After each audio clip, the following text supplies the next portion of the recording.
And we have arrived. Well, we got the wood delivered, and we discovered the leak in the water system. We got a 120-foot well, really sweet water, and the tank is about 1,000-gallon tank up on the hill, and it was leaking at a valve on the bottom of the tank. So that's going to be an easy fix. But this is one of those things, folks, where when you live off-grid in what I call the interior, you're in the woods, you're not next to a town, and it's a long drive out, it's a minimum of an hour from here to get one part. So when you're setting up your off-grid homestead, it's good to keep extra parts around. And she has had, these folks have had a lot of parts there, but you know, eventually you run through all of those parts. And I went up to the battery house and I found 6 brand new foot valves, but I did not find a good 1-inch gate valve.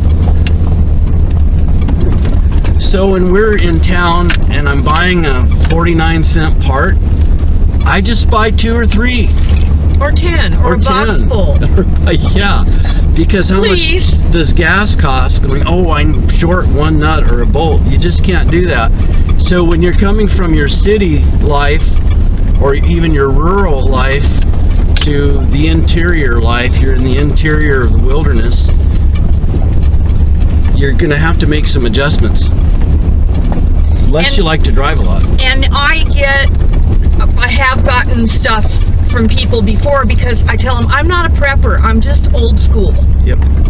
And when you live out on a ranch in the middle of nowhere, you live up in the woods like we do, and it's a drive to get anywhere. Do you ever wonder why all those farmers, when their cars died, they just parked them out back of the barn? Parts. Gotcha. I have had an old uncle, he's passed on now, and my husband has met him once, and he's a little bit of an odd duck. His family came out to Oklahoma in the land rush, and I don't know where they were from, but they were back in the hills somewhere because his dad was a bootlegger. And this guy worked in a sawmill. Whenever they'd have overruns of anything, he'd buy it up. Every spare nickel he had, he bought land. But when he'd tear an old barn down, he'd take the nails out of every piece of wood and stack them in the barn, and then he'd save those old nails and straighten them if he had to. Because he told me once, those old rusty nails hold a lot better in rotten wood. And my parents were Depression kids, and the first thing that I embroidered, because my mother was going to bring us up like she was brought up herself, and we learned how to clean and cook and sew and embroider things and all that stuff. The very first thing was a little sign that hung on the wall. Said, eat it up, wear it out, make it do, or two without. Which made me really tired at the time, but since then I've had an awful lot of practice doing that. When God gives you a truckload of tomatoes, you can all those tomatoes this year, because next year you may not get tomato number 1. It's been like it's for us for the last couple of years. The tomatoes have been pathetic for the last 2 years. Don't know why that is. Anyway, it's not a case of prepping for the end of the world. It's just a case of being prepared if next year isn't quite what you hoped it'd be. And that's all I have to say about that. Yeah, like right here, you guys saw the videos. I was trying to get here to this point here, and I knew if I got to this point, I'd be able to get up to my neighbors to help them out. And we're trying to get a fire built to keep the pipes from freezing. But there was 6 feet of snow right here. And there's times when snowed in really means snowed in. And you might have, the way it turned out, search and rescue was so busy helping people that didn't realize what it was like here. You know, we have wireless internet. We have cell phone service now, but this is an isolated mountain valley. Yes. Yes, it is. And people just stinking do not realize that. That's the when new you got folks that 6 move in. feet of snow, you're not going to get your tough truck with the 36-inch tires in here. You're just not. So that means having a lot of canned goods and dried goods. These folks have a freezer, so I have other friends that work up in the interior on mines, and they were snowed in. The worst, I think, was 3 weeks, and the snow melted enough that they could get out, and he blew a hydraulic line on his Allison transmission on his truck, dumped it all right there in the snow, and he was done. And it was another week before somebody came by on a snowmobile or something and found him, went down and got him some oil and fixed that hydraulic line. Who knew? I mean, are you going to have spare hydraulic lines? Well, maybe you do need to have spare parts like that, depending on the risk factor of where you live. This isn't prepping, folks. This is common sense.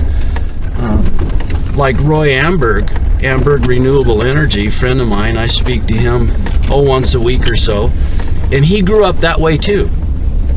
He had a lot of siblings in his home. They live in Minnesota, and he's not prepping. Canning is a way of life when you live in a rural area, because you don't know what winter's going to do. Even down here on the valley floor, and not so much as it did when I was a kid, but even down here on the valley floor, in 1973, Selma, the little town closest to us that is on the valley floor, was snowed in at Thanksgiving. And snowed in was like 3-4 feet of snow. Now anymore, if there's a dusting of snow on the highway, the school buses don't run. If there's 2 feet of snow, everybody's holed up in their house. At least anybody with any sense. The ones that didn't have sense enough to make sure they were ready for winter, those are the ones that get stuck and want to know, well, I don't know why the sheriff's department couldn't bring its firewood. Yeah, that happened last year. Well, maybe because they've only got 2 snowcats and they're doing medical calls with those. Disposed, maybe? I don't know. I get irritated. Yeah. I have recently joined a page on Facebook that my husband refers to as Old Hags on Old Nags. That's not what the page is called. But it's a lot of other nice ladies my age that still have horses. And sometimes we preface things with, well, back in my day. And that's all I have to say about that, too. That was a great impression of the Wicked Witch of the North. Don't make me call the flying monkeys. That was the Wicked Witch of the West. Terrified me. Glinda was the good witch of the North. That crossed the line. Hey. There are no good witches. Hey. No. But who could be upset with Billy Burke? Oh, we digress quickly, folks. Have a blessed day. We're headed down the mountain.